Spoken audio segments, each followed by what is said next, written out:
Lolo bangeni mpemba zulu mvumbi za lombo ndiamu mena nyonga ya nzila mayama mulembo piema matswandere ilembane mukula kanda ya ele nkondibila musese dia kuyambala intwari kakanda kitwa kechitunga kyabayendela manenga kumayama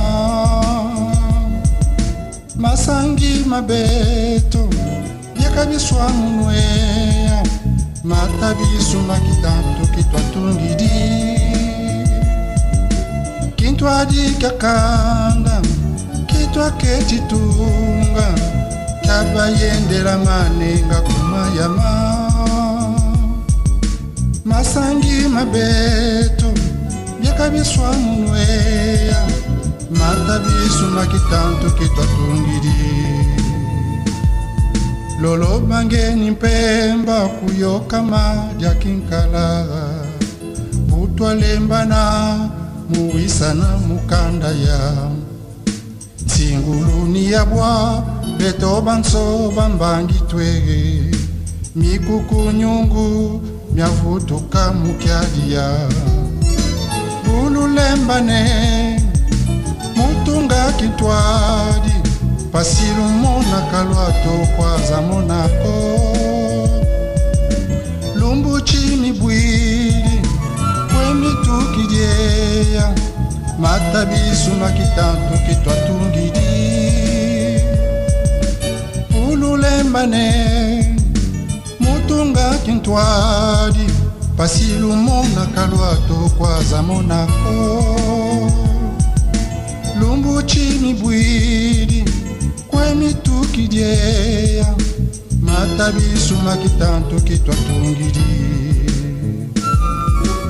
induleno lolo tabiki ntwari tutungeno ngachitwanungisa luzolo lubalombele makanda makaka zilani yo basadila redia bwila ya kirambula ngongwanima talaki ntwari kani kitsunu pekani mbotu yumi na mumakanga kumatu Chawadya kandeli ikondolozola bunabo bayele balombo ndandu talaki ntwali kani kizunu pekani botu yumi na mumakanga kumatu Chawadya kandeli ikondolozola bunabo bayele balombo.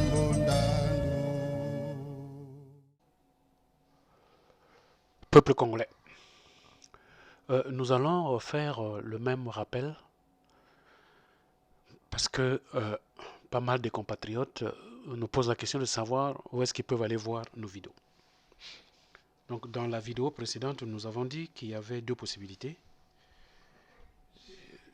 La première possibilité, c'est celle de s'abonner pour que à chaque fois que nous allons déposer une vidéo en ligne, vous puissiez la recevoir immédiatement. Et la deuxième possibilité, c'est celle d'aller dans YouTube et puis vous tapez T-Congo, vous allez voir le logo. C'est un T en gris et puis notre carte, le Congo en bleu, et au milieu, il y a notre drapeau qui est là. Donc voilà les possibilités que nous pensons qui peuvent vous permettre d'aller voir des vidéos. Sinon, s'il y a quelqu'un qui a déjà la vidéo, il peut vous l'envoyer peut-être par WhatsApp. Ce que je vous demande, c'est d'aller regarder parce que chaque vidéo a un message particulier. Donc toutes les vidéos n'ont pas le même message.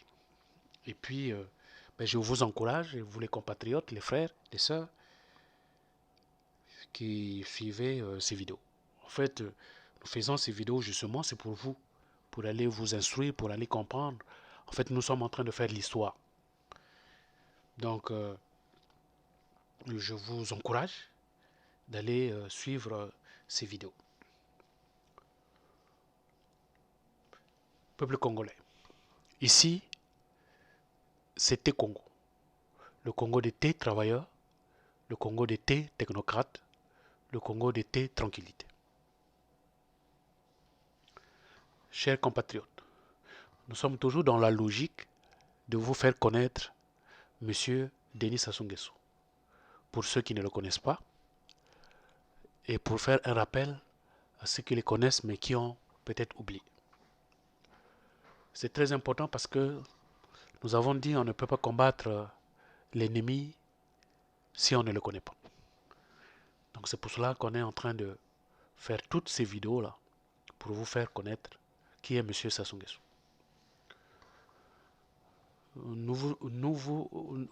On vous a parlé de M.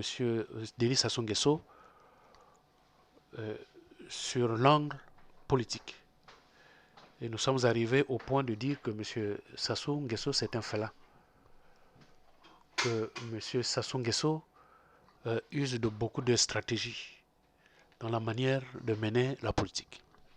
Ça, les vidéos sont là. Nous avons aussi parlé de M. Sassou Nguesso sur l'angle économique. Qui est donc, comment est donc l'image de M. Sassou Nguesso en économie au pays. Nous avons dit que M. Sassou Nguesso c'est un pervertisseur. Que M. Sassou Nguesso au pays là-bas, il n'a pas de gouvernance.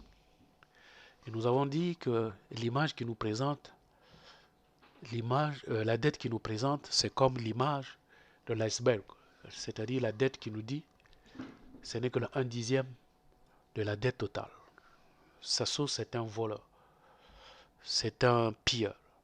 C'est un ingreffeur.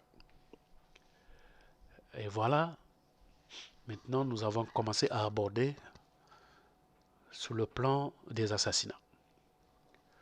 Nous avons déjà évoqué la mort du monseigneur, du cardinal Émile Biaïna et de l'ancien président Alphonse Massamadeba. Et dans ces morts, il y a quelqu'un qui a témoigné, c'est monseigneur Nkombo. Monseigneur Nkombo, c'était lui qui était le président de la conférence nationale souveraine. Monsieur Monseigneur Nkombo fut un jésuite, un homme intelligent, un homme sincère. Après la conférence nationale, plusieurs personnes sont allées se confier à lui pour témoigner le mal qu'ils ont commis, des horreurs qu'ils ont commis. Question d'aller se confesser. Et aussi, par lui, pas mal de gens ont fait leur conversion en Dieu. C'est le cas de M. Dabira, le général Dabira. Il vous l'a dit lors de son procès.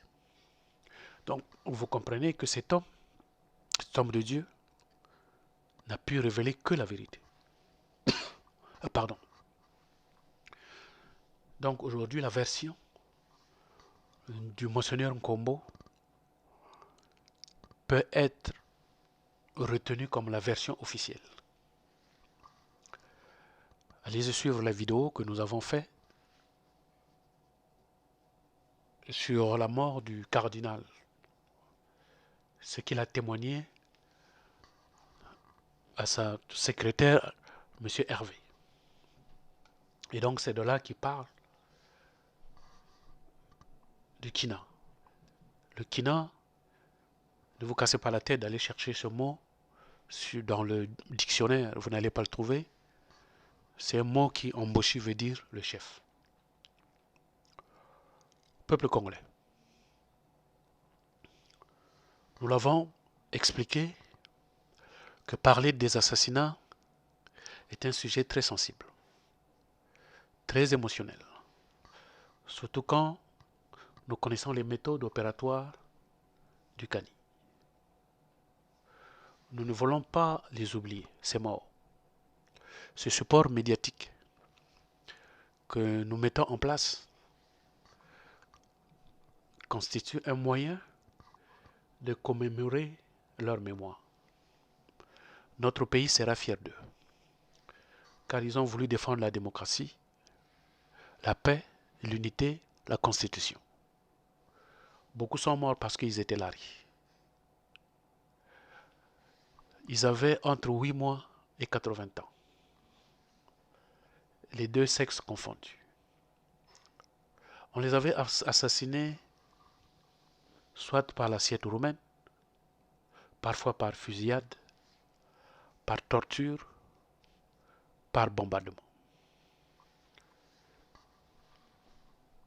95% des assassinats qu'a connu notre pays depuis l'indépendance incombent au Kani, M. Denis Sassou Nguesso, peuple congolais.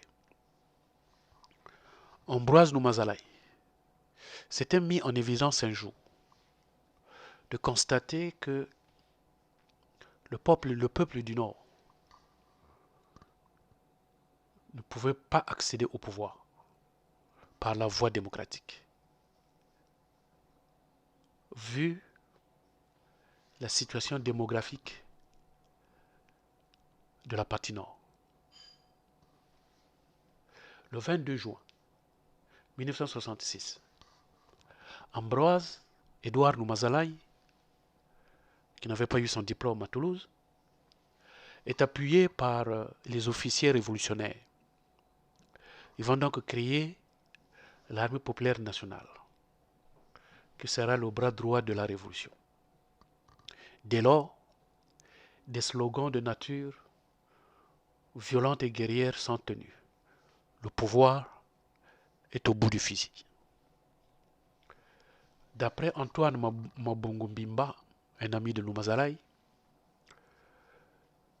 ce dernier souffrait depuis l'Europe de se sentir seul du Nord dans les règnes du pouvoir.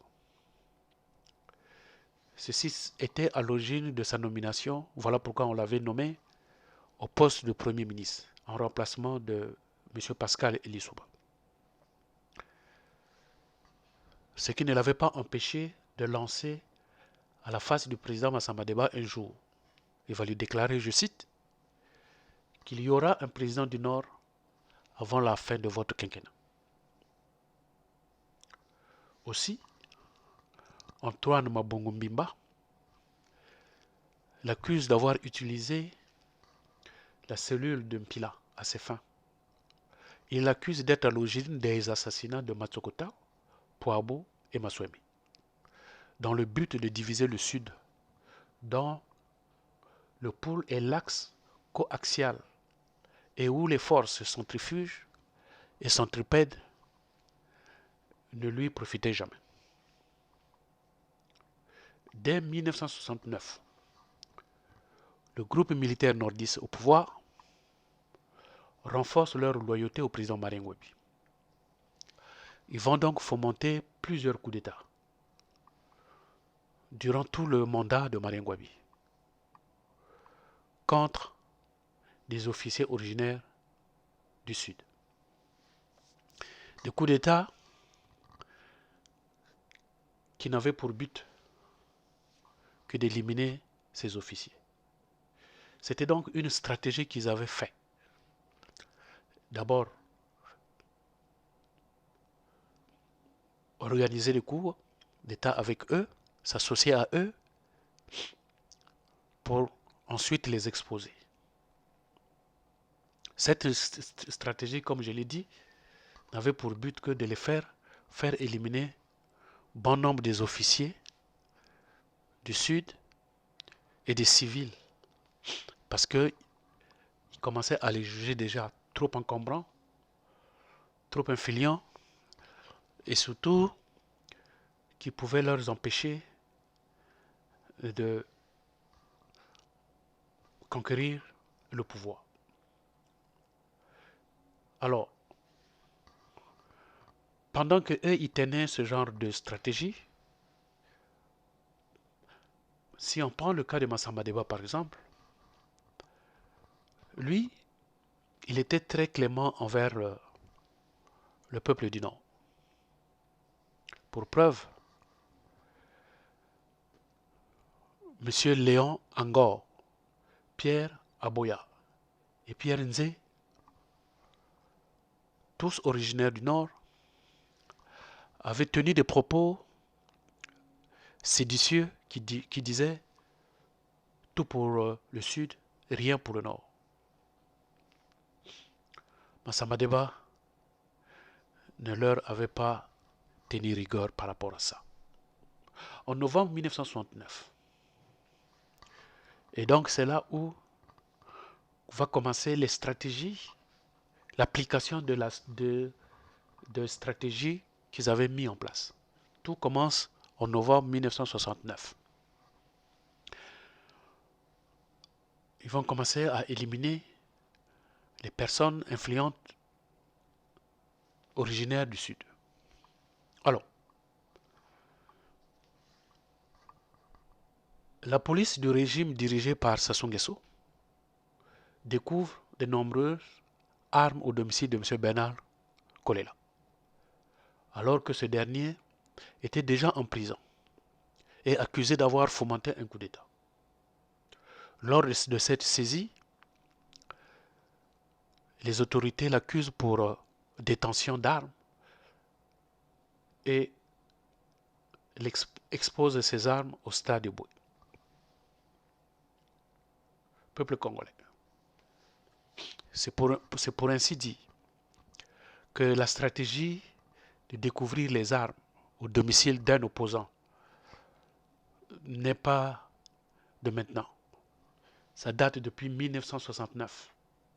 La première fois que Sassou l'avait appliqué, c'était au domicile de M. Bernard Kolela. Marien Ngouabi en personne préside le spectacle organisé à l'occasion de cette exposition au stade de Boué. Et ce jour-là, les agents de la propagande et les fanatiques réclament la tête de Bernard Kolela en criant au poteau, au poteau. C'était les sympathisants du PCT. Comme vous l'aviez vu lors de leur congrès, en train de danser, en train d'applaudir, de fois quand le président de la République leur parle des cuisses de poulet. C'est ce genre de militants qui étaient donc au stade ce jour-là, qui étaient en train de revendiquer la tête d'un compatriote, Bernard Kolela. Heureusement, Marien Ngouabi ne leur avait pas livré la tête de Bernard Kolela. Il admire le courage de cet homme aux mains liées derrière son dos, qui lui dit, lui au moins qui dit que le marxisme n'est pas une bonne chose. Et que lui, Kolela, ne cessera de crier jusqu'au seuil de sa mort. C'est à cette occasion que Marien Ngouabi dira publiquement qu'il préfère cet adversaire politique sincère à toutes les tortues à double carapace, à double carapace qui peuple son parti, le PCT, et qui se disent marxistes, alors qu'en réalité, ils sont bien loin de l'être. Voilà comment Marien Ngouabi le dit. Marien Ngouabi, il dit que dans son parti, il y a des tortues à double carapace. Peuple congolais. Allez suivre le discours de Marien Ngouabi. Vous allez l'entendre. Donc c'est pour dire qu'aujourd'hui, les gens que vous voyez qui sont en train de danser, d'applaudir, quand ça ne sert à rien, en fait, ce ne sont que, d'après leurs dirigeants, ce sont des tortues à double carapace. Ceux-là qui sont allés devant la tombe de Marien Ngouabi au mausolée, là, alors qu'ils le savent bien que le corps n'est pas là, le corps se trouve à Owando, qui sont allés déposer les fleurs, qui sont allés se courber devant cette fleur, devant cette tombe, alors qu'il n'y a rien là-dedans, c'est vide. Voilà, ce sont ceux-là que Marin appelle les tortues à double carapace. Marien Ngouabi, un humaniste et un pacifique, ce jour-là, valide le concept d'opposant et accepte Bernard Kolela comme adversaire politique. Qu'est-ce qu'il fait Marien Ngouabi? Il va même narguer ceux qui réclament la mort de Bernard Kolela en disant s'il y a quelqu'un parmi vous qui a du courage, qu'il tire sur Kolela. Personne ne le fit. Le président Marien Ngouabi, usant de son droit de grâce, refuse d'appliquer la sentence suprême prononcée par la cour martiale. Il le fera communier en prison à vie. Mais si Bernard Kolela a pu échapper, si Bernard Kolela, sa tête n'a pas été prise par Marien Ngouabi, ben avec le Kani, il va le payer. Il va l'emprisonner. Nous allons le dire plus loin. Peuple congolais, vous comprenez là que la stratégie qui consiste à éliminer les officiers et les civils du Nord est déjà en application. Le 23 mars 1970, ça sera la mort du lieutenant Kinganga. Mais qui était Pierre Kinganga Siroko? Nous l'avons peut-être dit, mais cela ne nous empêche pas de vous parler de lui. En fait, Pierre Kinganga était formé à l'école générale Leclerc des enfants de troupe. De 1961 à 1963, il est à l'école militaire d'application de Saint-Mexan, en France, dont il sort avec le grade de sous-lieutenant et il est nommé par la suite lieutenant. De 1965 à 1966, il va suivre une formation à l'école supérieure de commandement de troupes aéroportées de Ryazan en Russie. En 1968, ce proche de l'abbé Fulbert Yulu est arrêté par le régime de Massamba Deba pour des complots subversifs. Il lui est notamment reproché pour son implication dans la tentative du mercenaire français Jacques de Breton. Il sera libéré en juillet 1968 lors de l'insurrection qui prélude la chute du président Massamba Deba. Dès 1969, Kinganga va donc se brouiller avec le nouveau régime de Marien Ngouabi. Et il est contraint à l'exil en République démocratique du Congo. Pierre Kinganga, un officier, a cru à la parole d'un autre officier qui est Yombi Opango. Malheureusement pour lui, Pierre Kinganga a cru naïvement à Joachim Yombi Opango. Parce que ces deux se sont entendus d'organiser un coup d'État. On le lui propose, sans savoir que eux, ils sont dans une stratégie. Et Pierre Kinganga, ben, il a accepté. Donc, c'est pendant que Marien Ngouabi se trouve à Pointe-Noire que le lieutenant Pierre Kinganga va improviser un putsch au matin du 23 mars 1970. Alors que lui, il était déjà en avance et il était à Bakongo, ses complices armés depuis Kinshasa vont traverser la nuit, le fleuve Congo la nuit, derrière l'ambassade de France. Et ils s'emparent alors de la radio Congo qu'on appelait la voix de la révolution congolaise.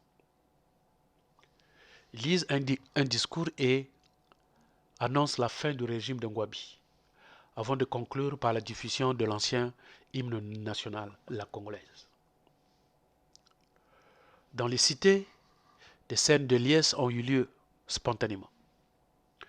L'on a brandi dans les rues des petits drapeaux vert, jaune ou rouge. Lorsque Siroko passe par le marché Total, parce qu'il était à Bakongo, il passe par le marché Total pour aller à la radio.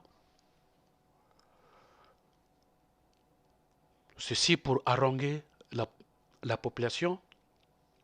Des foules de jeunes le suivent et vont se rassembler devant le siège de la radio. Alors que le coup d'État est en pleine opération, voilà maintenant que Yombi Opango, chef d'état-major, fin de changer d'avis, va déclarer sa loyauté à Marien Ngouabi. La fête, qui avait pourtant bien commencé, va brutalement tourner au bain de sang quand l'armée populaire nationale arrive sur les lieux et engage là une contre-attaque à l'arme lourde. En début d'après-midi, le commandant Marien Ngouabi, qui est donc rentré de Pointe-Noire, annonce l'écrasement de la contre-révolution. Dans l'arrière-cour de l'immeuble de la radio, les forces loyalistes liquident les derniers survivants qui se sont rendus. Le lieutenant Pierre Kinganga sera retrouvé et abattu. Le cadavre de Pierre Kinganga et celui des membres de son commando tombés avec lui restent longtemps exposés devant l'immeuble de la radio. Et plusieurs jeunes partisans enthousiastes qui s'étaient joints à la colonne de Kinganga ont été également abattus. Sassou, le Kani, pour célébrer cette victoire, fera une photo historique en tenue militaire, marchant sur le cadavre de Pierre Kinganga. Peuple congolais, voilà le plan qui est déjà en action. Le 26 mars 1970, les 3 complices de Kinganga sont condamnés par la fameuse cour martiale et seront exécutés immédiatement. Il s'agit de Albert Miawama, Jean Coutou et Marie Mengo. Avec eux, une dizaine d'officiers prétendus complices seront condamnés à mort par la cour martiale et fusillés le jour, et de nombreux hauts fonctionnaires du sud du pays seront frappés par des mesures d'épuration suite donc à ce putsch, à ce coup d'État. Voilà le système de l'épuration du peuple du Nord commence à être appliqué. Tout ceci, on va dire, tout ceci par ignorance de Marien Ngouabi et par des officiers du Sud. Parce que Noumazalaï, pourtant dans le même parti que Marien, se doutait de beaucoup de choses. Et donc, il avait son groupe de Mpila avec qui il s'entretenait. Et donc, ils avaient élaboré cette stratégie.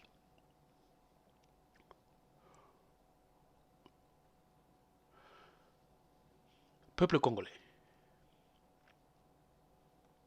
Le 22 février 1972, Ange Diawara va manquer le putsch. Mais qui est Ange Diawara?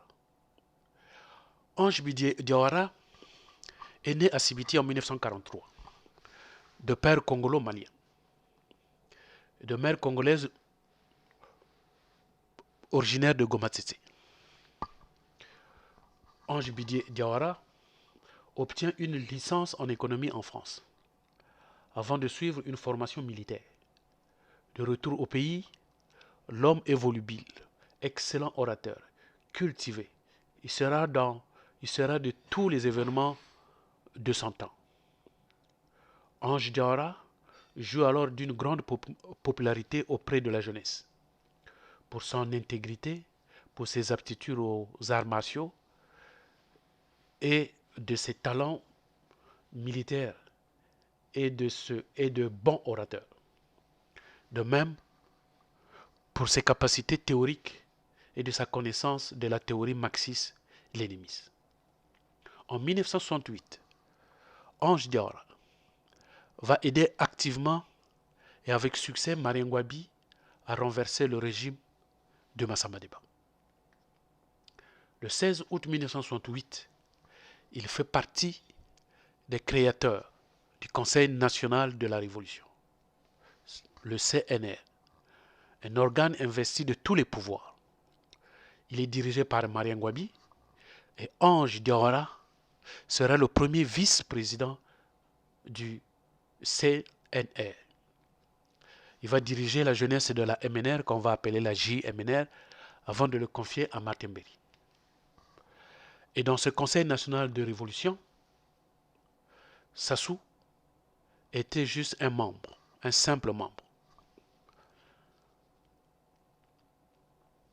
Le 31 décembre 1969, il fait partie des fondateurs du Parti congolais du travail, parti unique, marxiste-léniniste, dont il est le membre du bureau politique, chargé de la défense et de la sécurité nationale, puis ministre du développement, de l'agriculture, des eaux et forêts. Il a alors 27 ans.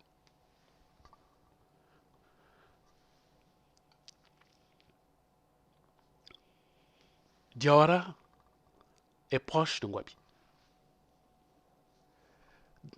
Dans cette période, Sassou fait partie du membre du Parti congolais du travail, mais n'a aucune responsabilité.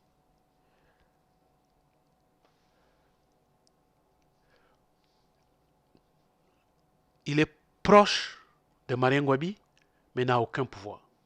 Par contre, Diawara, en qualité de ministre, de fondateur du parti et vice-président du CNR, elle est plus rapprochée de Marien Ngouabi que Sassou. Que Sassou l'est envers Marien Ngouabi. Cette attitude, ce rapprochement entre Diawara et Ngouabi, Sassou en a souffert pendant longtemps. Sassou ne voulait pas que Diawara se rapproche de Marien Ngouabi, comme vous pouvez le comprendre pour plusieurs raisons. D'abord, que Diawara était déjà plus gradé que lui. Diawara était le vice-président du CNR.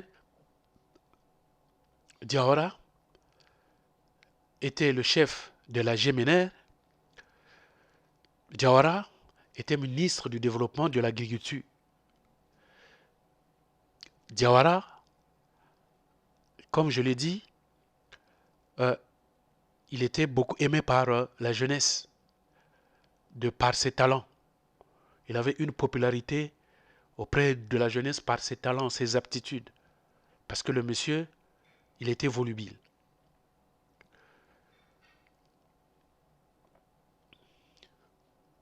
Mais un jour, quand Sassou va faire le kidnapping de sa femme actuelle, Antoinette Sassou, au détriment de Kader Diawara.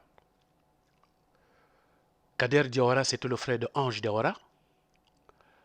Alors, dès l'instant, le climat entre les deux, c'est-à-dire Diawara, Ange Diawara et Sassou Nguesso, va devenir glacial.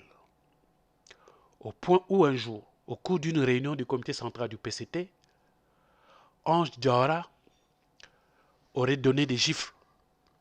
Il s'est levé du bureau où il était, il s'est rapproché de Sassou et lui en avait donné des gifles et des baffes.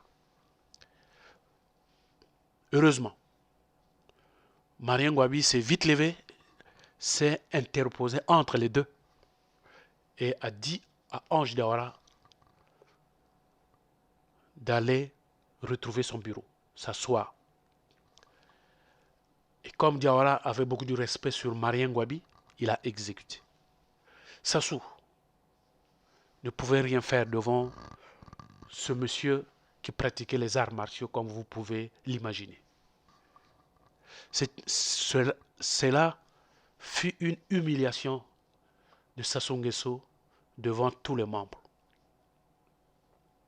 Dès cette époque, Diawara reproche le président Marien Ngouabi une tiédeur idéologique doublée d'un penchant tribaliste, surnommant la classe qui se forme en obimitrie, à savoir l'oligarchie bureaucratique, militaire et tribaliste.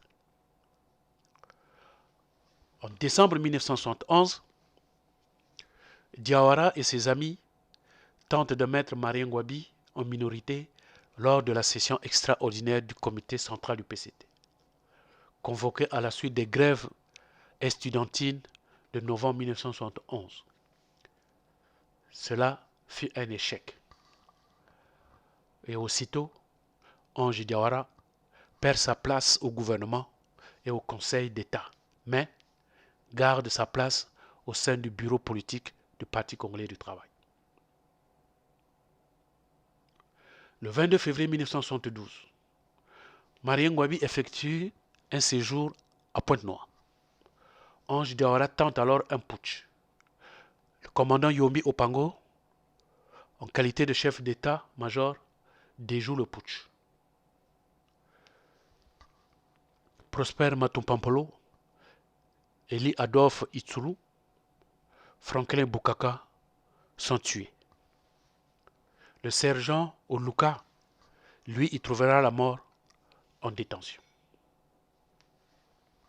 Le 24 avril 1973, la bande de M22, capturée à Kinshasa, est livrée aux autorités congolaises, sans immédiatement exécuter. Il s'agit de lieutenant Ange Bidier Diawara, lieutenant Jean-Baptiste Ikoko, sous-sergent Jean-Pierre Iluka, sergent Jean-Pierre Bakekolo, Jean-Marie Ndungangoy et le sergent Tala. Les corps sont exposés au stade de la Révolution. Dans le discours que Marien Ngouabi fait, on constate une contrainte vu qu'il est question de sauver la Révolution. Peuple congolais, vous avez donc compris les circonstances dans lesquelles Ange Bidier trouve la mort. En fait, Marien Ngouabi se trouvait à Pointe-Noire. Donc quand il a pris ce putsch qui avait raté, il revient. Mais quand il revient, il fait appel à Diawara et tous les consorts de revenir à Brazzaville, de déposer les armes. Parce que Marien, en fait, ne voulait pas leur tête. Marien, nous avons dit, c'était un pacifique. Durant tout son mandat, il n'a jamais accepté qu'on puisse exécuter des citoyens congolais. Donc il leur avait demandé de venir déposer les armes, qu'il y avait possibilité de dialoguer, que la voie qu'ils avaient choisie, ce n'était pas la bonne. Mais lors du coup d'État, comme il se trouvait à Pointe-Noire, et que les autorités de Kinshasa avaient livré Ange Diawara et toute sa bande, donc vous comprenez, Sassou qui avait gardé rancune à Diawara s'en est précipité, parce qu'il savait que si Ngouabi arrive, il va les sauver de vie. Donc il a demandé, il les a fait exécuter immédiatement, avant que même Marien ne revienne de Pointe-Noire. Sassou s'est vengé de Ange Bidier et Diawara. C'est pour cela que quand vous suivez le discours de Marien Ngouabi, vous allez constater que Marien fait ce discours par contrainte, en voulant expliquer parce qu'il fallait sauver la révolution. Mais il n'était pas d'accord de ce qui s'est passé. Et à partir de ce moment, Marien commençait déjà à se méfier de ses frères du Nord. Et surtout que Diawara lui avait dit, avec euh, cette tiédeur, avec cette façon idéologique dont Marien commençait déjà à mettre en place. Voilà pourquoi il lui a parlé de Obimitri. Donc à un moment, Marien commence à se rendre compte que effectivement, les ressortissants, ses frères du Nord, commençaient à lui faire des coups bas. Alors Marien Ngouabi va connaître des périodes dures, de turbulence. C'est pour cela il va démettre au poste de chef d'état-major en remplacement du capitaine Victor Tchikakabala. Vous comprenez, peuple congolais. Voilà un chef d'état-major, Yombi, qui a déjoué le coup d'état de Pierre Kinganga, qui a déjoué le coup d'état de Diawara, mais Sassou va le démettre de ce poste parce qu'il s'est rendu compte que ce monsieur était très dangereux. Il va aussi remplacer Anatole Kondo par Jean-Michel Bokama-Yangouma à la direction de la CSC. À l'UGC, il va remplacer Jean-Pierre Ngombe. Jean-Pierre Ngombe va prendre la place de Jean-Jules Okabando. Tout ceci se passe suite à son accident d'hélicoptère qu'ils avaient fait le 19 mars 1976. Marien s'est rendu compte que son accident était juste un coup monté. Marien Ngouabi commence à se méfier donc de son clan du Nord, mais garde encore un peu de confiance à Sassou, qu'il considère comme son petit dauphin. Ce que Marien Ngouabi oublie, c'est que son petit dauphin est au courant de tout le mal qui lui arrive, mais ne lui tient pas compte, ne lui tient pas au courant. Surtout que Sassou, c'était lui qui était chargé de la défense et de la sécurité, mais ne rendait pas compte à Marien Ngouabi. Ce qui fait que le 18 mars 1977, Marien va trouver la mort.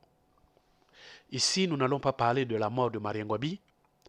Nous vous avons promis qu'on va faire une vidéo spéciale pour la mort de Marien Ngouabi.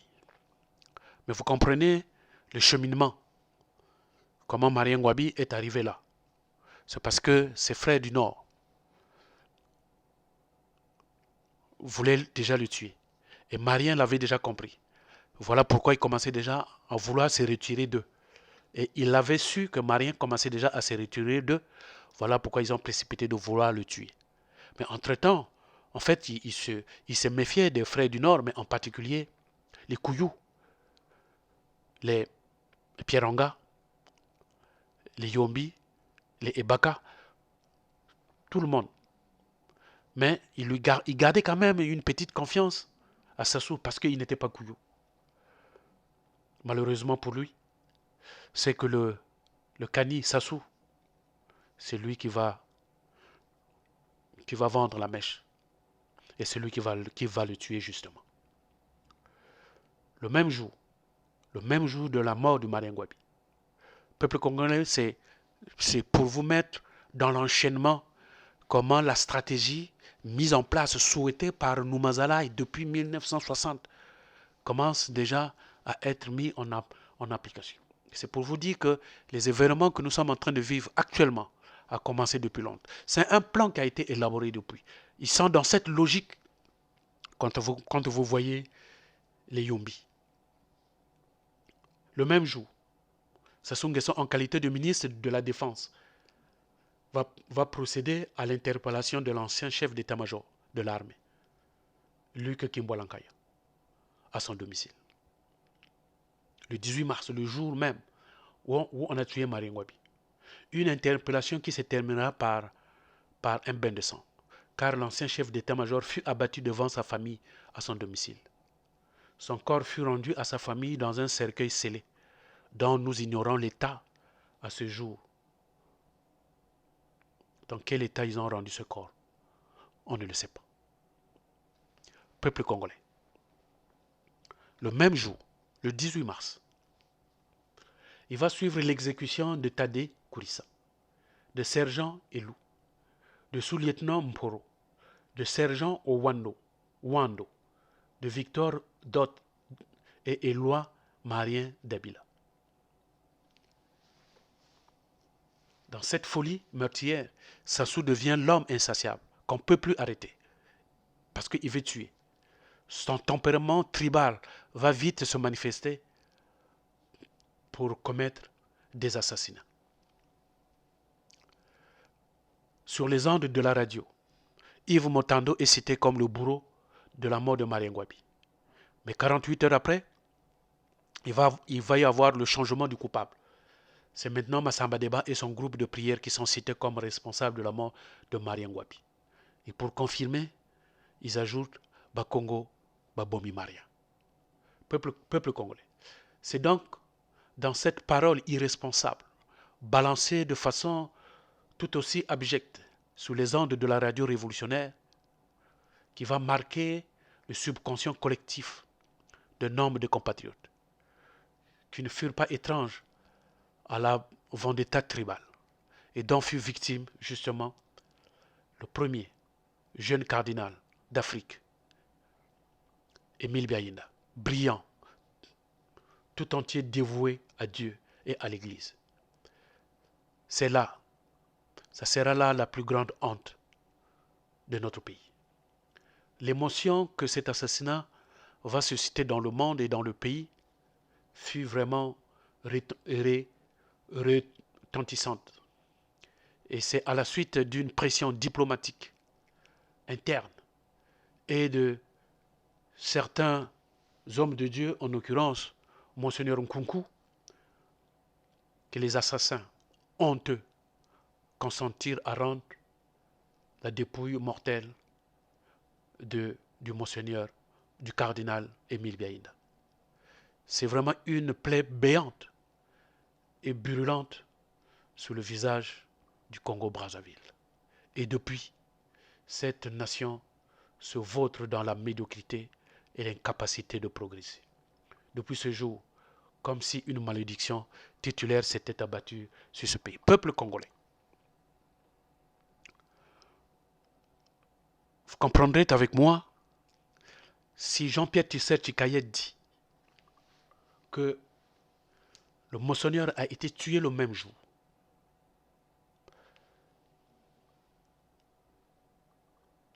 ce témoignage, cette version nous semble vraie. Parce que le même jour, ayant tué le chef d'état-major, les 6 personnes que je venais de citer ont été exécutées aussitôt. Donc ça se pourrait que le cardinal aussi avait été tué le même jour. Mais comme disait Jean-Pierre Tisser-Chikaya, ils ont juste gardé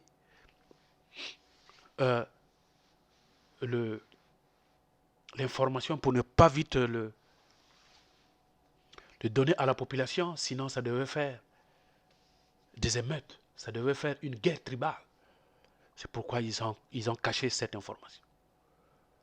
Parce que le même jour, Sassou a fait tuer plus d'une dizaine de personnes.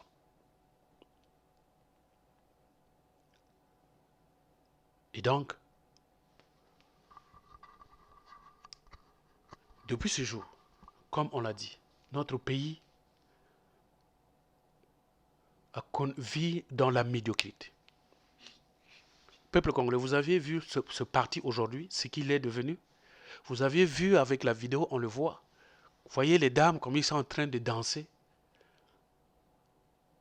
lors de leur congrès. Le parti qui est là pour interpeller le gouvernement, pour examiner des situations avec leurs députés qu'ils ont choisis. Voilà le parti, comment il se comporte. Vous qui pensez qu'avec ce parti, il y a le progrès. Ce parti qui applaudissent quand leur chef leur parle des cuisses de poulet. C'est incroyable. Et puis, quelle honte de voir qu'ils sont allés déposer des fleurs sur la tombe de Marien Ngouabi, au muselé Marien Ngouabi, alors que tous les Congolais savent que le corps de Marien Ngouabi n'est plus là-bas. Mais ils sont allés déposer. Parce que c'était lui le fondateur du parti, il fallait les déposer les gerbes à sa tombe. Mais non, mais Marien Ngouabi n'est plus là. Marien Ngouabi, son corps a été amené à Owando, tout le monde le sait, au nord. Vous voyez le ridicule avec ce genre de personnes. Peuple congolais, nous continuons notre témoignage pour vous faire connaître M. Sassou Nguesso et sa bande et son parti. Donc c'est dans cette folie meurtrière que le 25 mars 1977, que Alphonse Massamba Deba va trouver la mort. Nous l'avons développé aussi dans la vidéo que nous avons faite pour la mort de Émile Biayenda et Massamba Deba. Et nous avons dit que Massamba Deba a été accusé pour la mort de Marien Ngouabi. Pourquoi? Parce qu'il avait envoyé une lettre à Marien Ngouabi pour lui demander de démissionner. Or, celle-ci n'indique pas, ne met pas en évidence la préparation d'un coup d'État, comme veut le démontrer M. Nsiba. Parce que toutes les versions officieuses accordent à dire qu'à la suite de cette lettre, Alphonse Massamba Deba et Marien Ngouabi se voyaient très souvent. La lettre, oui, la lettre existe.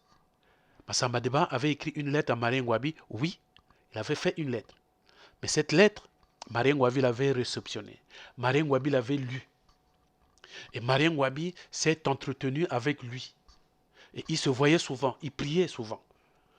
Donc, s'il y avait un coup d'État, ça veut dire que les deux, ils en avaient parlé, puisqu'ils étaient déjà dans un même groupe de prière.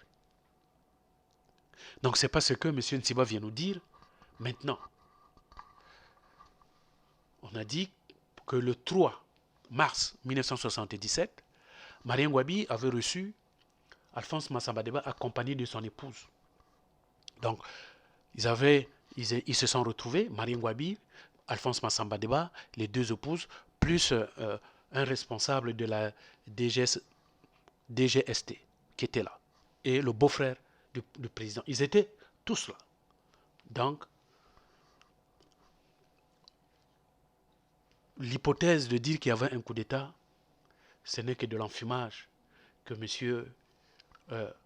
Florent Nsiba, comme ils ont l'habitude de le faire, parce qu'eux, ils pensent que leur ancienne politique de 1977 est encore d'actualité aujourd'hui.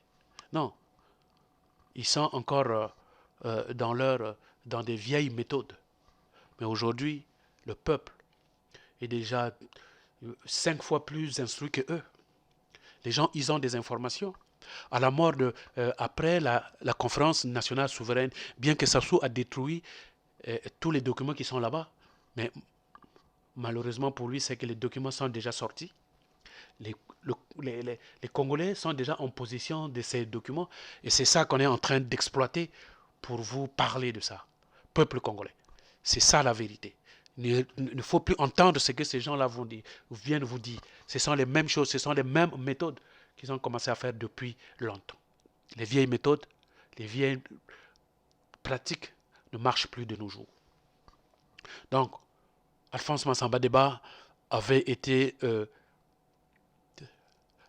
jugé par une cour martiale énigmatique composée des membres du CANI, alors que la fameuse enquête n'avait même pas terminé lorsque certains accusés ont été déjà exécutés. Plus grave, l'ancien président Alphonse Massamba Deba n'avait même pas encore été entendu par la commission d'enquête et il n'était même pas assisté par une défense. Alors que la loi dit que toute personne a le droit d'être assistée. Donc c'est à la suite de cette cour martiale que le président Yomi Opango, peuple congolais va venir prononcer, va faire une déclaration à la radio que je vous ai dit, je peux répéter, je cite, la cour martiale siège depuis cette nuit dans l'enceinte de l'état-major en présence d'avocats commis d'office. Les sentences sont exécutoires au fur et à mesure qu'elles seront prononcées. C'est ainsi que le premier accusé, M. Alphonse Massambadeba, condamné à peine de mort, a été passé par les armes ce 25 mars au matin. Fin de citation. Peuple congolais, Yombi Opango, c'est un assassin. C'est un grand criminel. Au même titre que Sassou. Ce monsieur était conscient que le monsieur qu'on a tué le matin, il n'était pour rien. Il le savait. Mais il faut comprendre, ils sont dans la logique de exterminer les gens du Sud. Peuple congolais. Yombi, c'est un assassin. C'est un vrai assassin.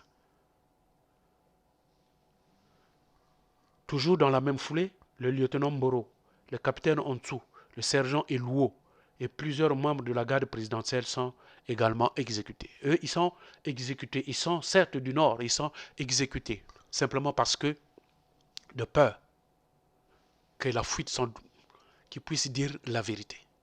C'est pour cela qu'ils ont payé de leur prix. On les a tués, ce n'est pas parce qu'ils sont du Sud. Non, ils sont du Nord. Mais de peur qu'ils puissent dire la vérité un jour. Voilà pourquoi on les a tués. Toujours dans cette vague, le 3 janvier 1978, une cour révolutionnaire d'exception ouvre le procès de 42 personnes impliquées dans l'assassinat de Marien Ngouabi et prononce 10 condamnations à mort. Le président Yombi refuse d'accorder la grâce présidentielle aux condamnés à mort. Voilà pourquoi, peuple congolais, je vous le disais, ce Yombi que vous voyez là-bas, vous là, en France, ce monsieur, c'est un assassin. Je voulais dire ça à l'heure aux enfants de monsieur Yombi, que monsieur Yombi, c'est un assassin. Le même sort qui est prévu, qui est réservé à monsieur Sassou un jour, ça sera le même. Ne vous en faites pas. Ce n'est pas parce que Damas Ngolo a été enterré que c'est fini. Ce n'est pas encore fini. Peuple congolais, les gens vont aller déterrer leur dépouille. Parce qu'ils doivent rendre compte. Même mort, on a tué les pauvres Congolais. Il s'agissait de qui? Il s'agissait de Daniel Nkanza, de Dominique Sambari Nkumbi, de Germain Mizele, de Jean-Pierre Ndoudinganga, de Étienne Kinkumba, de Grégoire Kuba, de Simon Sissoulou, de Daniel Kiangila, de Albert Nkonda et de Pierre Dianzenza. Nos frères ont été exécutés pour rien. Et Yombi le savait. Et il a refusé de leur faire une grâce. Alors vous comprenez, si Marien était là, on n'allait pas les tuer. S'il y avait un coup d'État qui avait été fait et que des gens comme ceux-là, par exemple, ils étaient morts, peut-être pas pour la mort de Marien Ngouabi, parce que Marien Ngouabi, il est déjà mort, mais pour un autre coup, et que Marien était vivant, ces gens-là ne devaient pas être tués. Parce qu'en fait, ces gens-là, ils étaient des innocents. Mais comme il fallait exterminer les militaires et les civils du Sud, ben, il fallait donc les faire passer au matin. Mais ça c'est la stratégie d'éliminer les gens du Sud qui est en train de faire son chemin. Le 14 février 1978, c'est la mort du capitaine Barthélemy Kikadidi. Lui qui était en fuite, et il sera repéré au quartier Bifouiti de Makelele et il sera abattu précipitamment. Précipitamment pourquoi? Parce qu'en fait, Sassou était en communication avec Barthélemy Kikadidi pendant tout le temps du procès de Marien Ngouabi. Kikadidi était en communication avec lui. Kikadidi faisait des rapports. Et Kikadidi, c'est lui qui partait livrer ses produits de ferme, parce que quand il a été renvoyé de l'armée, ben, il faisait sa ferme. Et donc il partait livrer ses produits chez Sassou. Et à plusieurs fois, Sassou l'avait reçu. Et Sassou savait qu'ils avaient rendez-vous avec Marien Ngouabi. Il le savait.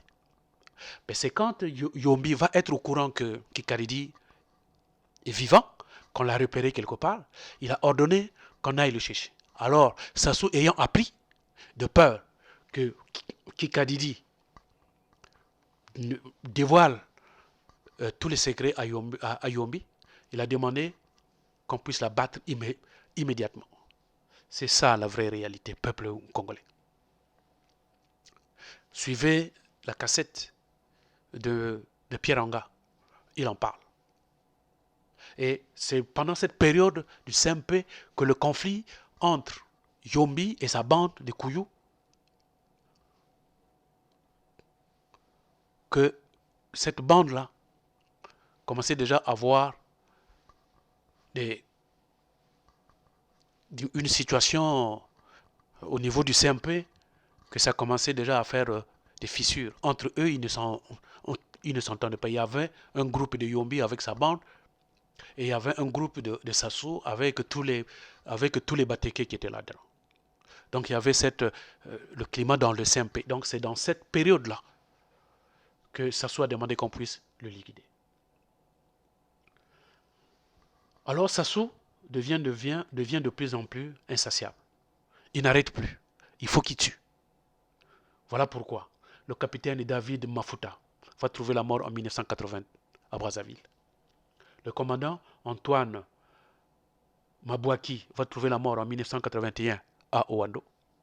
Le capitaine Marie Akwala va trouver la mort en 1983. Le lieutenant Ernest Boukaka, maître Charlie, va trouver la mort en 1990. Ça, c'est le déchaînement de Monsieur le Kani Sassou. Il veut en finir. Le 10 mai 1982, c'est la mort de Emilienne Mouebara, la mère de Sassou. Peuple congolais. Vous allez vous poser certainement la question, mais pourquoi je cite? On est en train de parler de mort. Cette femme, c'était une Congolaise. Donc c'est évident qu'on parle d'elle. Mais ce n'est pas parce qu'elle est plus importante que les autres, non. C'est parce que je me suis posé une question. Et c'est ça qui a suscité ma curiosité, que je voulais vous partager. Voilà un enfant qui veut que sa mère soit immortalisée, qu'on parle d'elle tout le temps. Comme la plupart des garçons, ils veulent trop parler de la mort de leur maman, c'est tout à fait normal. Mais réfléchissez un instant. Lui, Sassou, pour immortaliser sa maman, va donner à l'opération qu'il va aller faire dans le pool. L'opération qui consiste d'aller tuer les Congolais, d'aller détruire les Congolais. Cette opération-là, Sassou va donner le nom de sa mère. Peuple congolais. Cela ne vous a jamais... Moi, ça m'a suscité de comprendre pour comprendre. Quelle est cette... Aujourd'hui, c'est vrai, quand on parle du génocide au Poul, on parle toujours de opération Mouebara. Opération Mouebara. C'est ce que Sassou voulait. Mais vous pensez que cette opération-là, qui a consisté d'aller faire couler le sang des gens, c'est vraiment une bonne façon de faire, de immortaliser sa maman? Non, je me suis posé la question. Ou alors c'est parce que cette femme était dotée d'un esprit de méchanceté, que Sassou a tué pour prendre cet esprit pour organiser son opération. Parce qu'il était sûr que cette opération, en prenant le nom de sa mère, allait réussir. Sinon, il ne l'aurait pas fait. Donc cette femme-là était une sorcière. Cette femme-là avait un esprit guerrier. Cette femme-là était très dangereuse. Alors par rapport à ça, je peux donc conclure que c'est Sassou lui-même qui l'a tué pour prendre l'esprit de sa mère, pour aller faire du mal.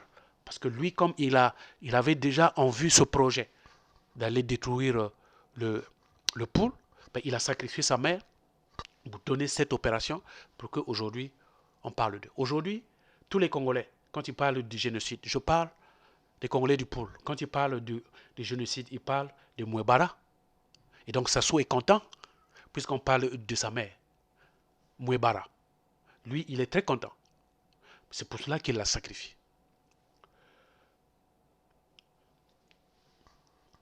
En 1986, il va y avoir 9 morts et 92 blessés, suite à l'attentat à la bombe contre le cinéma Star et celui de l'aéroport de Maya à Brazzaville. Sassou est soupçonné de cet attentat, mais ce dernier a voulu se blanchir en mettant sur place une cour révolutionnaire chargée de juger les fameux auteurs, c'est-à-dire Tissé Chikaya et puis Ndalagraï.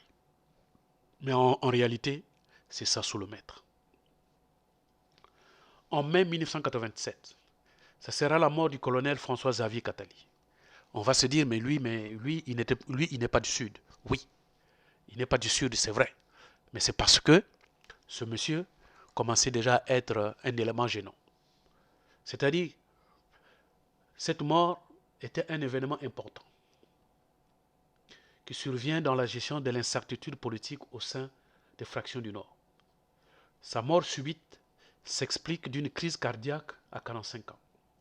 Le diagnostic médical se transforme très vite dans la population en un empoisonnement. La méthode employée par le CANI serait une assiette empoisonnée baptisée la sienne roumaine. Le ministre de l'Intérieur François-Xavier Catali est assassiné pour avoir trop vu et trop entendu en tant que ministre de l'Intérieur. Il était désormais considéré comme un opposant gênant. Et nous l'avons dit plus dans des cassettes précédentes que François-Xavier Catali faisait partie des opposants du Nord, de l'extrême Nord, qu'on appelait des pro-soviétiques. Donc, pour Sassou, c'était déjà trop. Il fallait l'éliminer. En 1988, ça sera la mort de Pierre Anga. Sa traque s'accompagne de grandes brutalités sur les habitants Kouyou de la part des militaires. Peuple congolais, nous avons parlé de ça. Le conflit entre Anga et Sassou va commencer après qu'il soit écarté du CMP, qu'il soit écarté des affaires publiques. Pierre Anga va publier un document où il va intituler Ce qui nous divise et les moyens de conjurer une crise dans un processus révolutionnaire. Il dénonce ici les manœuvres de Sassou Nguesso et le rend responsable en tant que ministre de la Défense de carence de la garde présidentielle de Ngouabi.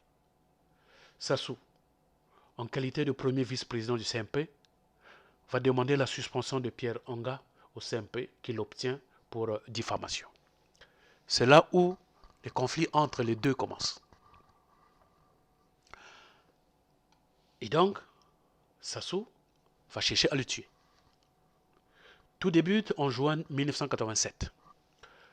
Le colonel Lungolondele, directeur général de la sécurité d'État, rapporte à Sassou qu'un coup d'État est en préparation contre lui. Il est même prévu d'abattre son avion au moment du départ à Luya. Début juillet 1987, l'ancien président Yombi Opango, libéré 3 ans plus tôt, est placé en résidence surveillée. Et plusieurs anciens officiers supérieurs, militaires et civils de l'ethnie Kouyou, dont un ancien chef d'état-major, sont arrêtés. Nous avons dit, cette information, c'est le membre du MPC. Non, du MSA, qui sont à l'extérieur, qui avaient donné cette information, qui avait dit que Sassou est en train de faire la chasse aux ressortissants Kouyou. Et donc, en fin août, une première convocation va être adressée à Yombi et à Anga pour interrogatoire. Yombi y est déféré, il se présente. Mais Pierre Anga, lui, refuse et il réplique en disant, je cite, « Je n'irai pas à Brazzaville. Plus jamais personne ne m'arrêtera. » Alors, depuis Owando, où il est relégué, le capitaine Pierre Anga, ancien aide de camp de Marien Ngouabi, niant toute implication, se prépare à la guerre, refuse de se laisser arrêter. Ses amis, ses complices, depuis Brazzaville, ils lui envoient clandestinement des armes et des munitions. Un jour, le gouvernement en place, celui de Sassou, va envoyer 3 militaires pour l'arrêter. Malheureusement, ils vont être abattus par M. Pierre Anga. Lui, Pierre Anga, il va rassembler une trentaine de ses parents dans sa maison à Owando qu'il avait transformée en état-major. Il se réfugie dans la forêt proche du Konongo. C'est dans la cuvette. L'armée engage alors une violente traque contre lui. Le 6 septembre 1987, un contingent prêté par l'armée française basée au Gabon débarque des commandos parachutistes à Owando. C'est l'affrontement. Selon une source, cet affrontement avait fait une soixantaine de morts. La maison de Pierre Onga est rasée.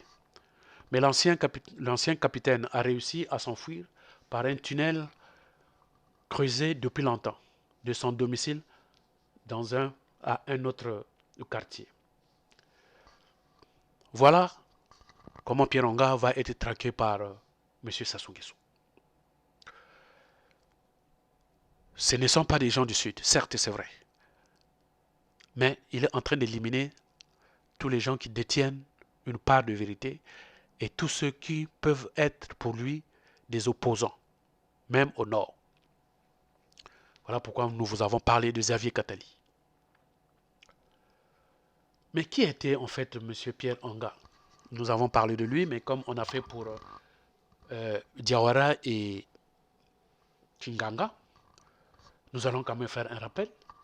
C'est que Pierre Onga a fait ses études supérieures en URSS, où parallèlement à la formation militaire, il obtient un doctorat en sciences sociales. Originaire du groupe ethnique Kouyou, comme Yombi, Mariengwabi d'ailleurs qu'il servira comme officier d'ordonnance avant d'intégrer brièvement le comité central du PCT en 1972. À la mort de Mariengwabi en 1977, Pierre Onga intègre le comité militaire du parti, mais très vite, ses contradictions avec d'autres membres influents du CMP, tels que Florent Tiba, Damas Ngolo, et surtout avec Denis Sassou Nguesso, qu'il accuse d'avoir tué l'ancien président, se déballent au grand jour. Voilà la personne de M. Pierre Onga. Alors, la machine continue à écraser. Le CANI continue à exécuter sa stratégie. Voilà que nous sommes au 25 avril 1989. Ça sera la mort du colonel Chika Kabala. Chika Kabala, comme je l'ai dit plus loin, c'est lui qui avait remplacé Yombi Opango en tant que chef d'état-major quand il avait été démis par Mariengwabi. Donc le colonel Chika Kabala va mourir à l'hôpital central des armées de Brazzaville à l'âge de 49 ans. Il était conseiller militaire à la présidence. Donc il était conseiller de M. Sassou. Chancelier des ordres nationaux du Congo, un ancien enfant de troupe de l'école militaire de l'AEF, général Leclerc. Il avait été nommé président de la cour martiale d'exception pour juger les assassins du président Mariengwabi, dont Alphonse Massamba Deba. Il avait été empoisonné par assiette roumaine pour avoir trop entendu et trop vu. Peuple congolais. La cour martiale d'exception qui avait jugé Massamba Deba. Cette cour-là, le président, c'était le colonel Chika Kabala. Donc, à la date du 25 mars 1977, c'est lui qui était le président. Et c'est lui qui avait prononcé la mort de l'ancien président Alphonse Massamba Deba. Sassou le récupère, Chika Kabala, parce qu'il ne veut pas le laisser très loin. Parce que le monsieur, il avait entendu beaucoup de choses. Donc, il le prend, il le nomme conseiller auprès de lui. Et finalement, à la fin, il l'a tué. Le 9 juin 1989, ça sera la mort du lieutenant-colonel Nicolas Mvwenze, qui va trouver la mort au CHU de Brazzaville. Le 19 septembre 1989, le vol 772 UTA du DC-10, reliant Brazzaville à Paris, via N'Djamena, est victime d'un attentat à la bombe. L'avion explose au-dessus du désert de Ténéré au Niger, faisant la mort de 170 passagers et membres d'équipage, dont 54 Français, 51 Congolais, 25 Tchadiens, 9 Italiens et 7 Américains et 24 autres nationalités.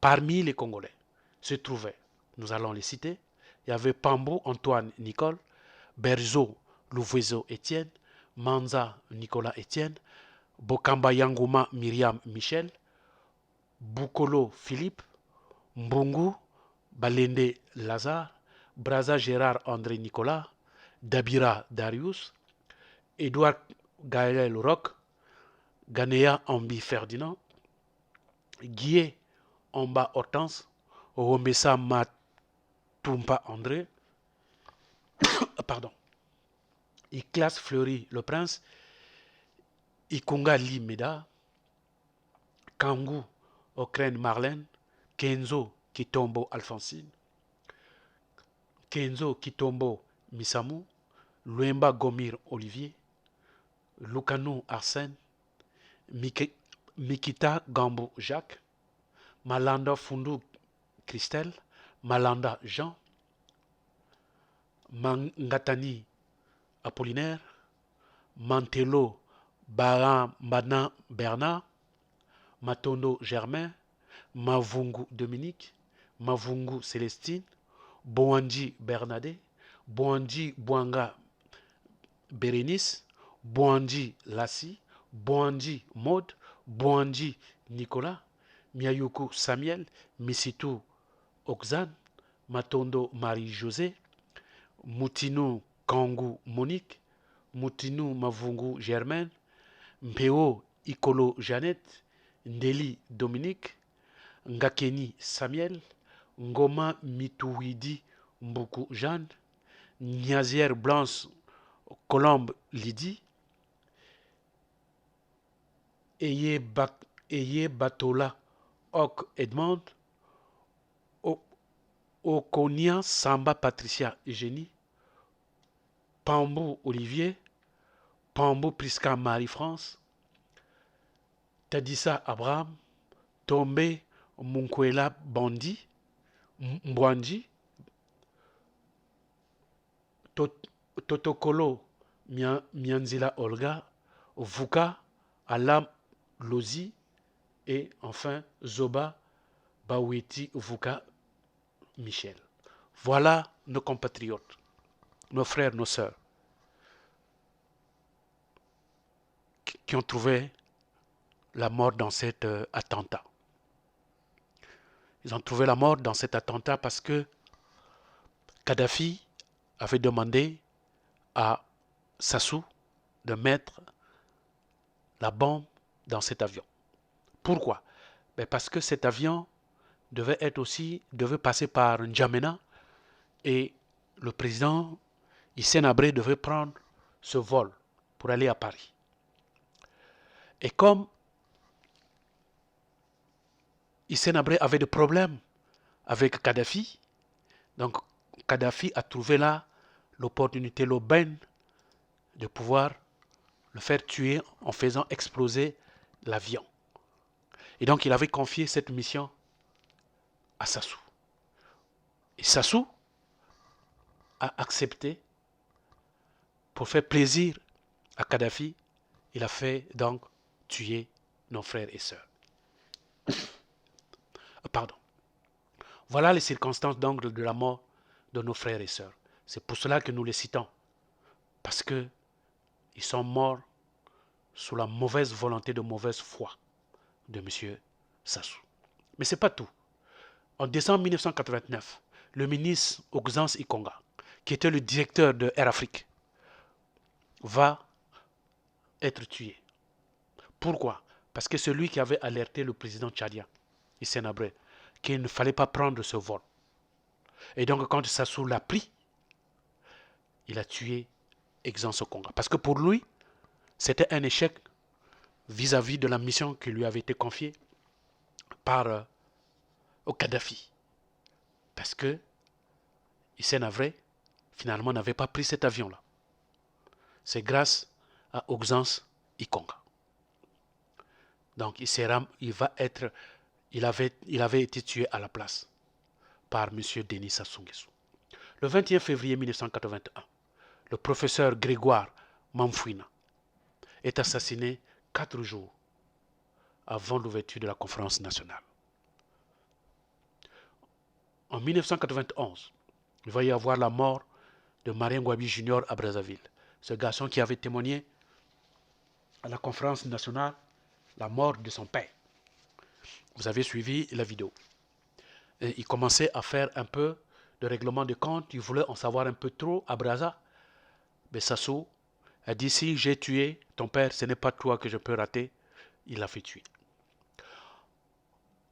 En 1992, il va y avoir la mort d'Albert Roger Massema, président de la commission des assassinats de la conférence nationale souveraine. Il sera tué par empoisonnement. Il va trouver la mort à Paris. Roger Massémé, c'était lui, comme je l'ai dit, qui était le président à la commission des assassinats.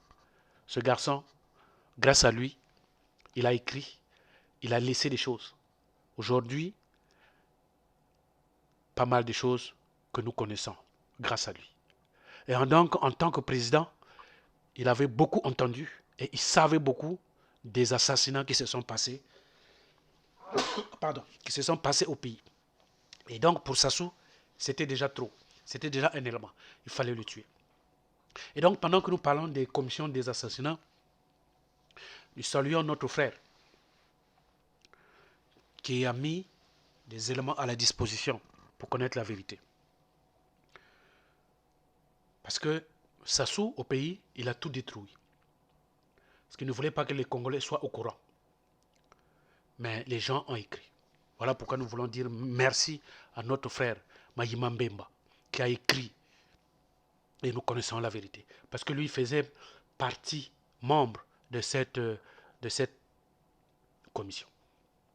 En 1993, le commandant Mwanda et Antoine Ngayo seront exécutés à Brazzaville.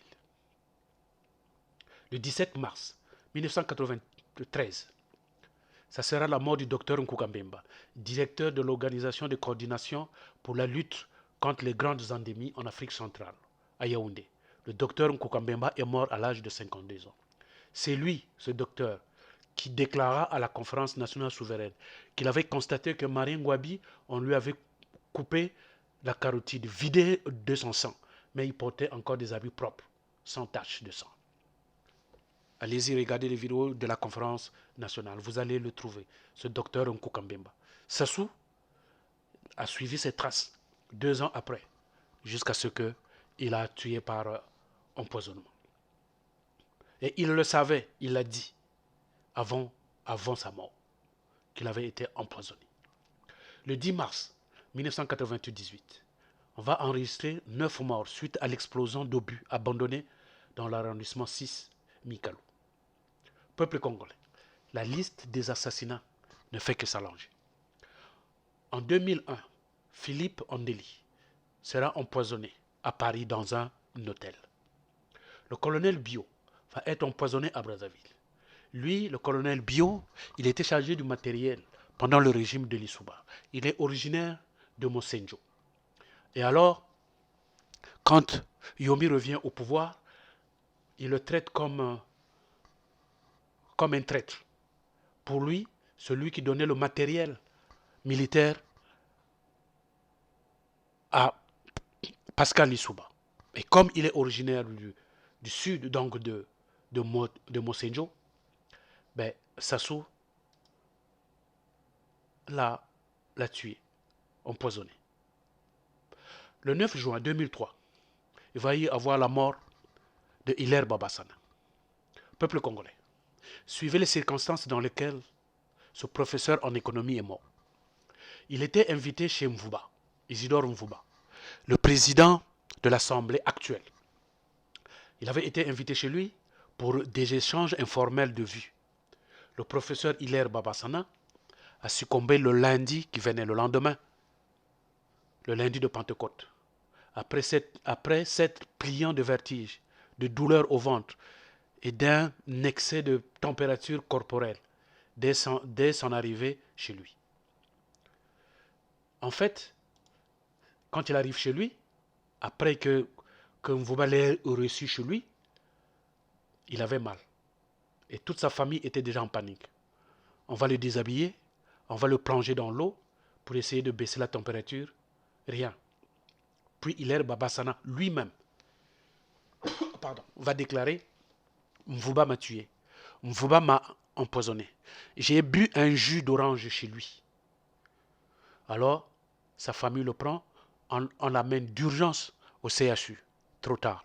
Le grand économiste congolais, à savoir le professeur Hilaire Babassana, va succomber. Voilà le peuple congolais. Des gens que vous pensez que ceux qui sont autour de lui, c'est des gens à qui ou il donne la mission, ou c'est lui-même qui tue. Les Mvouba que vous voyez là, originaires du Sud, mais en mission au service du Kani, pour tuer les ressortissants du Sud. C'est comme ce qu'on est en train de voir aujourd'hui, qui sont devenus des porte-parole du gouvernement, ministre de la communication, qui hier était avec certains dirigeants du Sud. Après qu'ils soient morts, ils se retrouvent là-bas. Peuple congolais. Le 26 avril 2004, il va avoir la mort de Barthélemy Batantou. De vrai nom, c'est Zola Batantou. Il est mort par empoisonnement. Qui le dit? Qui le témoigne? C'est le Monseigneur Nkombo. Au mois de février 1998, les églises du Congo ont dénoncé par la voix de l'archevêque de Brazzaville, Monseigneur Barthélemy Batantou, les exécutions sommaires qui se poursuivent au Congo-Brazzaville, plusieurs mois après la fin de la guerre publiquement annoncée. Peuple congolais, voilà des hommes de Dieu qui disaient la vérité. Ce ne sont pas ceux qui sont là actuellement, qui vont faire l'apologie, qui sont là au service de M. Denis Sassou Nguesso. Lui, Barthélemy Batantou, il avait dit que alors qu'on a fait le cessez-le-feu, on a mis fin à la guerre, malheureusement, il y a encore des exécutions qui se font. Il l'avait déclaré. Et donc, par rapport à ça, on va lui donner du poison. Et donc, il va mourir. Qui va le révéler, comme je l'ai dit, c'est le Monseigneur Nkombo lors de son enterrement, quand il va faire son discours. Le 7 juin 2007, ça sera la mort du colonel Guy-Édouard Tati, le chef de service d'action spéciale de la police nationale à l'époque de l'affaire des disparus du Beach. Dans les rues congolaises, on n'y voit pas seulement un signe de destin, mais plutôt une vraie série noire. Les spéculations vont bon train dans les rues de Brazzaville. Il y a trop de coïncidences dans cette disparition. Lui qui connaissait beaucoup de choses dans les disparus du Beach, peuple congolais, le colonel Guy-Édouard Tati, il est mort. Qui l'a tué? Pourquoi? C'est Sassou. Le 20 juin 2007, on va constater la mort de Jean-Pierre Tissé Chikaya. En octobre 2007, lors de son obsèque à Pointe-Noire, Sassou Nguesso est hué par le peuple. Des émeutes éclatent et les manifestants s'en prennent ouvertement à lui, qu'il déclare responsable de sa mort par empoisonnement. Ce monsieur que le peuple aimait beaucoup, que ce peuple appelait l'homme propre, l'homme aux mains propres, lui qui avait tenu tête à Sassou pour lui dire nous ne voulons pas du CMP parce qu'il faut respecter la Constitution. C'est lui. Sassou l'a gardé dedans jusqu'au point où il l'a tué. Le 23 juillet 2007, mort de l'ancien Premier ministre André Milongo par empoisonnement. Le seul qui restait après que tout ce monde-là soit parti de la conférence nationale, lui, il est resté jusqu'à être encore membre du CNT, le comité national de transition qu'il avait mis. Il était président de ce comité. Quand Sassou est revenu prendre le pouvoir en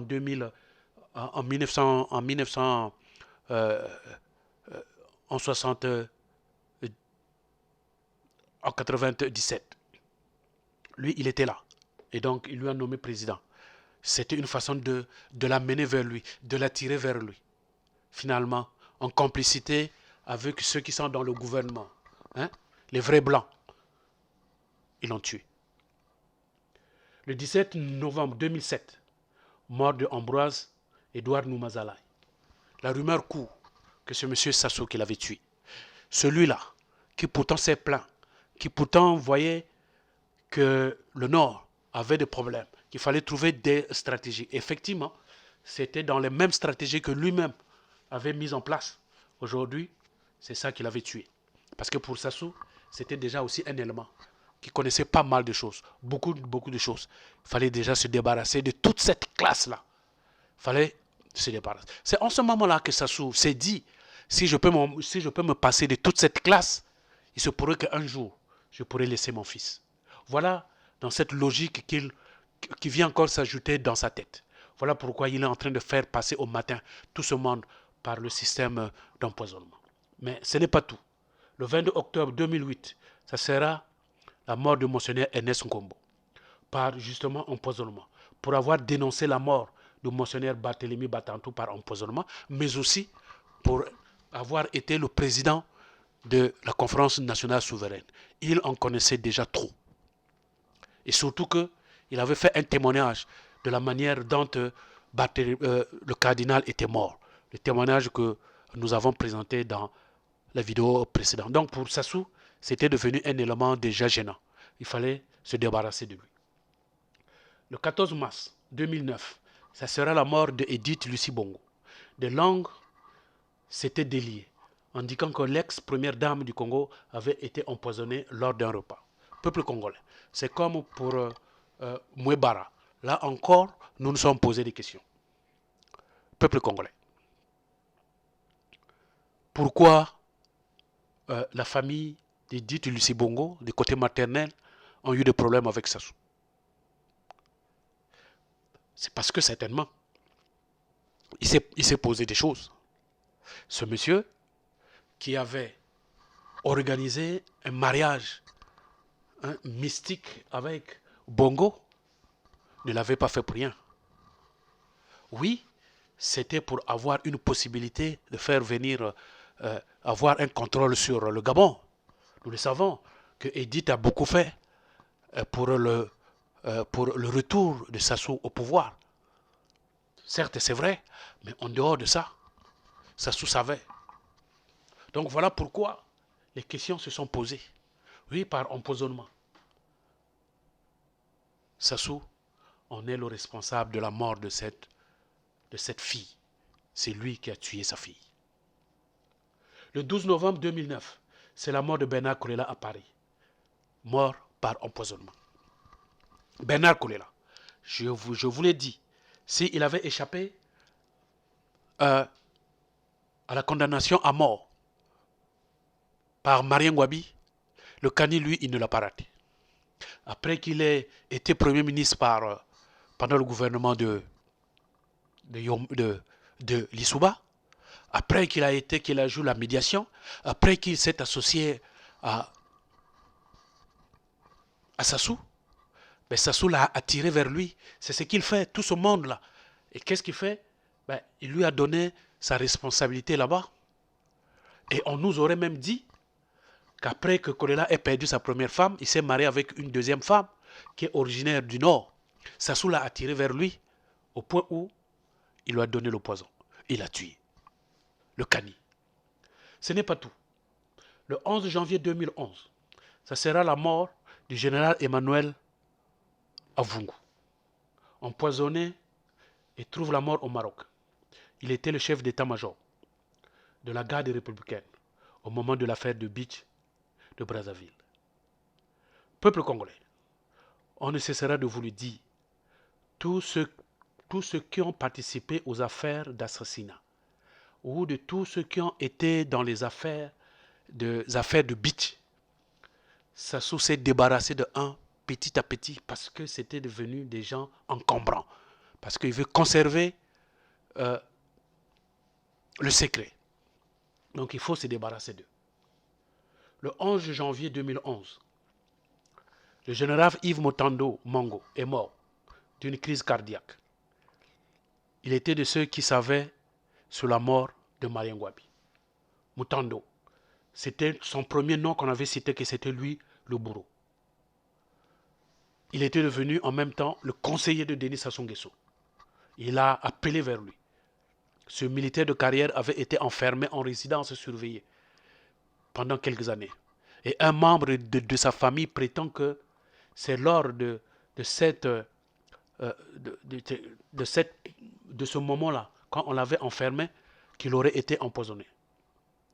C'est-à-dire que la peinture où on avait mis dans sa maison, il y avait du poison. C'était un poison lent qui tue à petit feu, en dévorant le cœur, qui un jour finit par s'arrêter. C'est comme ça qu'il est mort, Mutando. Sassou l'a tué. Ouais, Sassou tue. Le 4 avril 2012, il va y avoir explosion des dépôts d'armes en Pila, au premier camp de régime blindé de Pila. Bilan 300 morts, 2500 blessés et des milliers d'habitations détruites. Sassou dit qu'il ne savait pas. Il savait. Il en est responsable. Le 13 avril 2013, le général Blaise Adoua trouve la mort au Maroc, suite d'une longue maladie. Le général Blaise Adoua était le commandeur de la garde présidentielle, dite aujourd'hui garde républicaine du Congo, en 1999. Il était accusé dans l'affaire du Beach. Sassou, il en savait. Peuple congolais. Le 16 janvier 2016, il va y avoir le décès du général de brigade Emmanuel Avougou, nous l'avons dit. Parce que cet officier connaissait beaucoup, mais c'est dans sa maison qu'il avait trouvé la mort. Et on l'avait mis à titre posthume comme général le 21. Non, on lui avait nommé général le 21 juin 2011. Pour les services loyaux qu'il avait rendus auprès du général Denis Sassou Nguesso. Le 21 décembre 2016, il va y avoir décès de Roland Ngambou, le frère cadet d'André Okomi Salissa, suite aux tortures à la DGST. André Ngambou, c'est le frère de André Okomi Salissa. Il va trouver la mort à la DST, torturé jusqu'au point qu'il va trouver la mort. Le 17 février 2017, le décès du colonel Marcel Nsourou, l'ancien numéro 2 de service de renseignement. Le colonel Nsourou est mort donc ce vendredi 17 février à l'hôpital central des armées de Brazzaville, où il a été conduit d'urgence après avoir été victime d'un malaise dans sa cellule. Il purgeait là une peine d'emprisonnement à perpétuer depuis 2 ans et demi. Le 10 septembre 2013,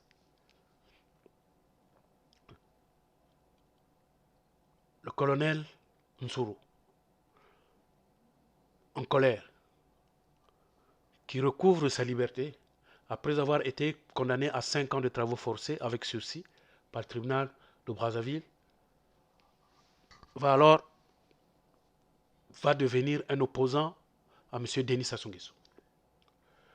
De son retour à sa villa de fonction au camp de 15 août, Marcel Nsourou se lance alors dans un bras de fer à visage découvert avec le pouvoir, parlant volontiers de lui à la troisième personne.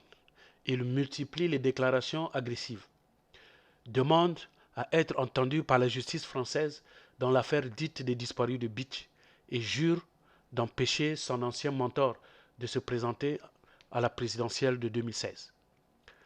J'ai la rancune tenace et nous sommes dans une haine mortelle, déclare-t-il. Sassou alors sait que le prochain coup appartient à Nsourou et qu'il faut maintenant l'éliminer. Du 22 au 23 juillet 2008, il va avoir dans la nuit de cette nuit-là des jeunes, 13 jeunes, qui vont être victimes, qu'on va trouver au commissariat de Chakona, en Pila. Ils y avaient été placés en garde à vue après leur interpellation lors d'une opération de police dans un quartier de Brazzaville pour traquer les délinquants, les bébés noirs. avait à l'époque reconnu le gouvernement, tandis qu'un ONG avait évoqué des corps baignant dans le sang. Donc voilà nos frères, voilà nos fils, nos enfants qui avaient été ramassés par les policiers sous prétexte que c'était des bébés noirs. Et donc on va les amener dans un commissariat à Chakona. Nos enfants vont trouver la mort. Il s'agit de Mananga Stéphane. Il avait 16 ans. Il était élève en classe de seconde. Abba Jérémy. Il avait 21 ans. Il était un mécanicien. Oba John. Il avait 19 ans. Mpayuli Gédéon. Il avait 20 ans. Il était élève. Il venait d'être admis au BPC. Itoua Grace Héritier. Il avait 28 ans. Il était étudiant à l'université. Il y avait Anga Jérémy. Il avait 16 ans. Il était élève en classe de première. Il y avait Ndumbi Jerzy Roldi. Il avait 20 ans. Il était élève en classe de terminale. Il y avait Aka Grace. Il avait 23 ans. Il était élève en classe de première. Il y avait Toli Oya Harmonie. Il avait 23 ans. Il faisait son petit commerce. Il y avait Yinou Chance. Il avait 20 ans. Il était un mécanicien. C'était un mécanicien. Il y avait Moukpo Kupo, du revers du Gran. Il avait 18 ans. Il était élève en classe de première. Il y avait Nkuka Orchidée. Il avait 20 ans. Il faisait son commerce. Le 13e qui n'avait pas pu être identifié. Voilà peuple congolais. Voilà nos enfants qui n'étaient pour rien. Et comme ce jour-là, ils se trouvaient au mauvais endroit, les policiers les ont raflés, les ont amenés au commissariat de Chakona et puis ils ont trouvé la mort. Les prédateurs, aujourd'hui, qui est M. Sassou Nguesso, est responsable de la mort de nos enfants. Pour nous, tous ceux qu'on venait de citer, ces gens-là, c'est Sassou qui les a tués. Il en est le responsable. Le prédateur ne veut pas de témoins, ni de traces sur ce qu'il fait. D'ailleurs, s'il a rattaché la maison des archives nationales à la présidence de la République, c'est pour tout contrôler et tout effacer, pour ne plus laisser les traces. Savoir quoi garder et quoi détruire comme document ou élément. Car il ne veut rien, il ne veut pas laisser de traces. Sassou veut détruire toute personne qui détient une part de vérité. Le 25 mai 2019 sera la mort de notre frère, Auguste Kalakala, l'opposant congolais, est décédé au matin de 5 mai, collaborateur de l'ex-candidat à l'élection présidentielle, André Okombi Salissa, membre du Parti congolais du travail et de la Convention pour l'action, la démocratie et le développement, le CADD. Auguste Kalakala avait été enlevé en pleine nuit par les hommes armés et cagoulés au domicile de sa femme le 29 septembre 2016. Après l'avoir fait subir un traitement charnel inhumain, il va être déposé devant la morgue. C'est son épouse qui va aller la récupérer en pleine nuit devant la morgue de Brazzaville. Elle raconte qu'il était si mal en point qu'elle a eu du mal à le reconnaître. C'est sa femme qui déclare: à 22 heures, je reçois un coup de fil. Et c'est la voix de mon mari. Chérie, viens vite, viens vite. Ils sont venus me jeter près de la morgue. Je suis là, viens vite. On s'est rendu sur les lieux et quand on lui a demandé mais comment ça s'est passé, il dit qu'ils étaient ici et qu'il a vu des petits qui passaient. Je leur ai demandé un service. Si vous aviez un téléphone, de passer un coup de fil pour appeler ma femme. Il était vraiment dans un état critique. On ne savait même pas qu'il allait vivre jusqu'aujourd'hui.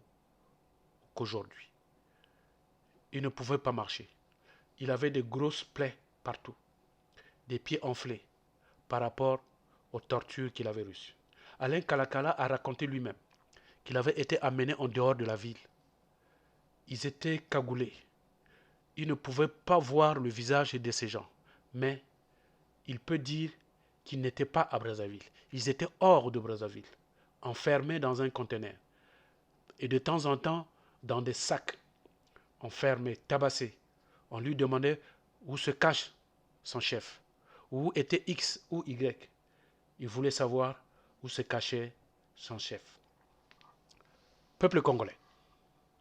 La liste est longue. La liste est longue parce que il y a les Damas Ngolo qui sont morts. Il y a pas mal des officiers qui sont morts, que Sassou a tués.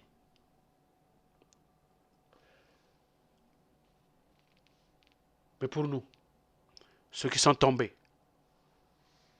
nous ne les oublierons jamais.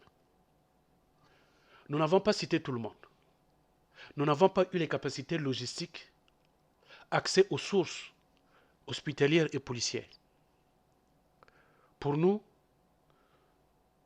ce qui compte, c'est de savoir que nos pères, nos frères, nos oncles, nos cousins, nos fils, nos neveux, nos mères, nos sœurs, nos tantes, nos cousines, nos filles, nos nièces sont tombés dans les balles, sont morts de l'empoisonnement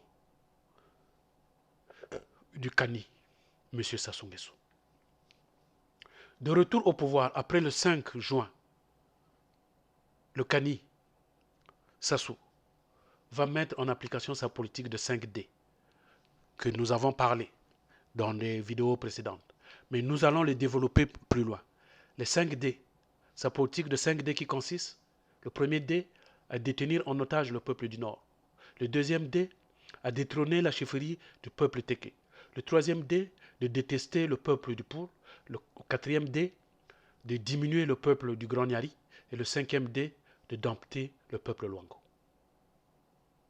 Nous vous avons promis que nous parlerons de la politique de 5D, que nous développerons sur la problématique, à savoir, quand nous allons aborder la problématique, c'est-à-dire le sujet, quel Congo Sassou veut instaurer. Après le goût du sang qu'il a promis à la population du Poul, Sassou va mettre donc en application son plan de 5D, celui de détester le peuple du Poul, en détruisant, en volant, en rayant de la carte du Congo la région du Poul. C'est ça que les spécialistes appellent le génocide dans le Poul, le génocide du peuple Lari, qui a enregistré plus de 400 000 morts et plus de 780 000 déplacés. Oui, le génocide, c'est de cela que nous allons parler. Le génocide du génocide dans le Poul, le génocide du peuple Lari. C'est de ça qu'il sera question dans la prochaine vidéo. Merci.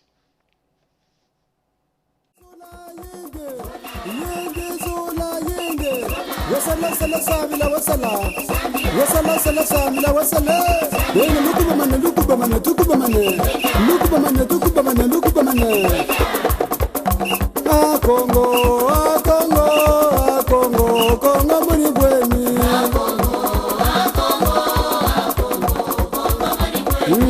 Congo, Congo, Congo, Congo, muri bweni.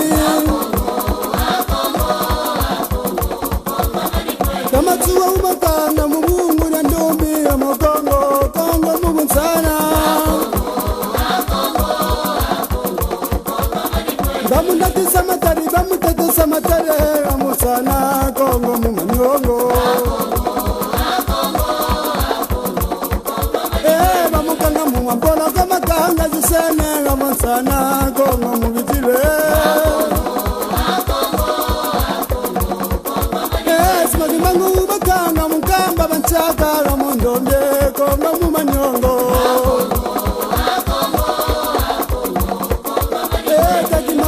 Chaka balosa mumamba abonsana Congo mubitile.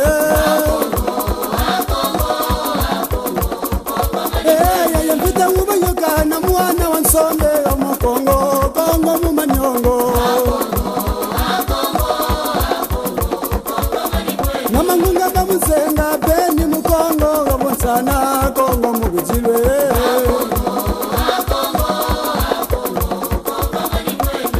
Congo, Congo, Congo, muri bweni.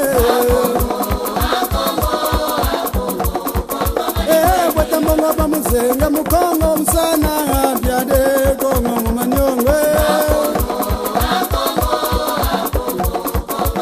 matayi mwana baba chaka wanu lendo ya mukongo kongo mubonsana Simon toko baba chaka Simon padi ya mukongo kongo mumanyongo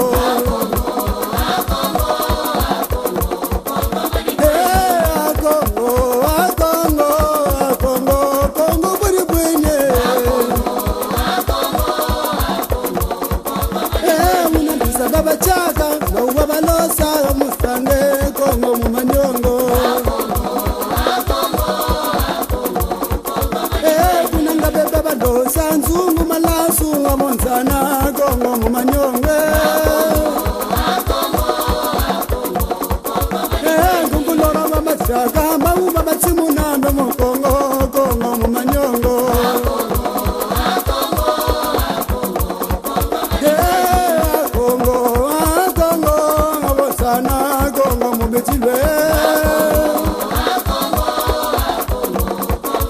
Amafuna tangu ubachaka bakanga zishene ya mumalo kongo mumanyongwe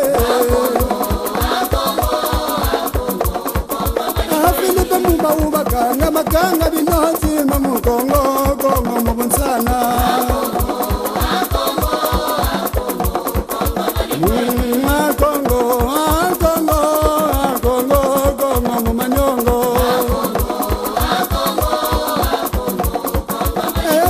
Kongo baba kanga mauba mafonda na mokongo kongo mubitile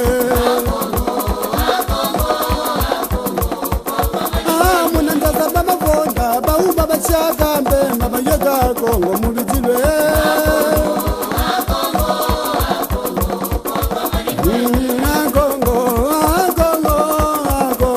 kongo mubonsana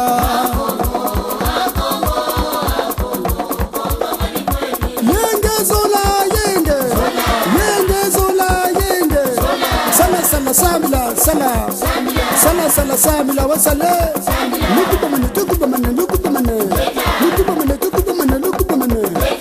bammo amananga kari bwe tata ndurukna patra mpisa za Kongo kini kingunza mananga makongo